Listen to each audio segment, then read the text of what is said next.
has more than one meaning. When you and I hear the word temptation, we almost always immediately think about being tempted to sin. But there's another meaning to the word temptation.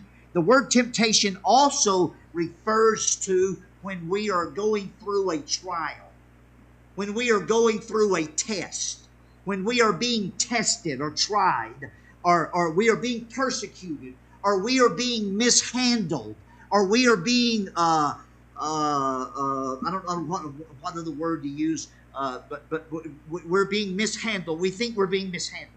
And what he's saying there is, if God is smart enough to sort out the mess with a coup in heaven, and he's smart enough to sort out the mess with having to destroy the whole world, and he's smart enough to sort out the mess of having to destroy 2 whole cities, he's smart enough to figure out what you're going through and what I'm going through and sort it out.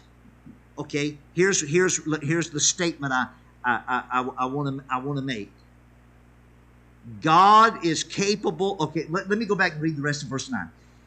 The Lord knoweth how to deliver the godly out of temptations or trials or testings or mistreatment, and to reserve the unjust unto the day of judgment to be punished. All right, here's my statement. This is not point number 13. I've already given you number 13, but here's my statement I want to make about that verse.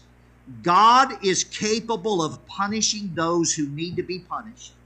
He does not need my help unless I have been given the authority and the responsibility to handle that particular situation.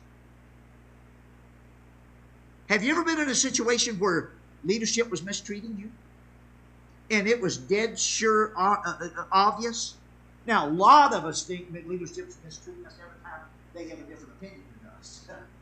But I'm not talking about that. I'm talking about, have you ever been in a situation where it was as obvious as could be that the leadership was almost admitting it, that they were mistreating you? And you wanted to fight back. And you wanted to stand up for your rights. And you wanted to give your opinion. And well, God says right there, hey, I can control this. I can handle this. I handled the coup in heaven. I handled the flood of the world. I handled destroying Sodom and Gomorrah. And I can handle you being mishandled by your parents. Or you being mishandled by your spouse. Or you being mishandled by your boss. Or you being mishandled by your relative. Or you being mishandled by your pastor. Not that I would suspicion your pastor ever done that. I don't have sincerity. But I can handle you being mishandled by your Sunday school teacher. I can handle you being mishandled by your neighbor. God's saying, just calm down. I can handle this. I don't need your help. Unless it is a situation where you have the direct responsibility and authority to handle this.